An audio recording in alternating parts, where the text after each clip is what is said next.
मुझे गोली बनानी नहीं आती। ये सुनते ही आधे लोग हैरान रह गए और बाकी ठहाका मारकर हंस पड़े। अंगद तो पेट पकड़कर हंसने लगा। हाँ हाँ हाँ, सुना, बोल रहा है गोली बनानी नहीं आती। अबे ऐसे तो मैं भी कह दूं कि मैं आज ही महारथी बनना चाहता हूं। अरविंद ने होंठ दबाकर सिर हिलाया। मैंने पहले ही कहा था, ये सिर्फ हवा में उड़ रहा है। इतनी देर से अंदर बंद था और अब बाहर आकर मान रहा है कि उसे बनानी नहीं आती। मेरे ख्याल से अब सबको समझ जाना चाहिए कि ये महज दिखावा था। लेकिन तभी आर्या की आवाज फिर गूंजी। ग्रुप लीडर रघुनाथ, क्यों ना आप एक बार मुझे गोली बनाकर दिखा दे, ताकि मैं देख सकूं, सीख सकूं।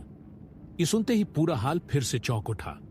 हर उम्मीदवार ने एक दूसरे की ओर देखा। क्या इस बच्चे ने सीधे ग्रुप लीडर से कह दिया कि गोली बनाकर दिखाइए? ये तो हद है। क्या इसे अंदाजा है कि वह किससे बोल रहा है? रघुनाथ कुछ क्षण तक चुप रहे।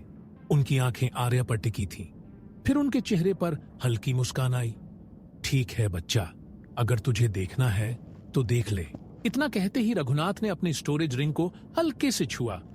पल भर में हवा में चमक फैली और उनके सामने एक भारी लोहे की कड़ाही आ गिरी। साथ ही अलग अलग जड़ी बूटियों की पोटलियां हवा में घूमती हुई उनके हाथों में उतर आई। पूरा हाल सांस थामे देख रहा था। अंगद, अब देखो असली कला कैसी होती है। रघुनाथ ने कड़ाही में सबसे पहले पानी की एक बूंद भी नहीं डाली, बल्कि सीधा आग का जादुई गोला प्रकट कर दिया। नीली लपट्टे कड़ाही के नीचे स्थिर होकर जलने लगी। उन्होंने पहली बूटी उठाई। उसकी पत्तियां हल्की बैगनी और डंडी मोटी थी। रघुनाथ ने उसे बारीकी से काटा और कड़ाही में डाल दिया। पल भर में मीठी सुगंध फैल गई।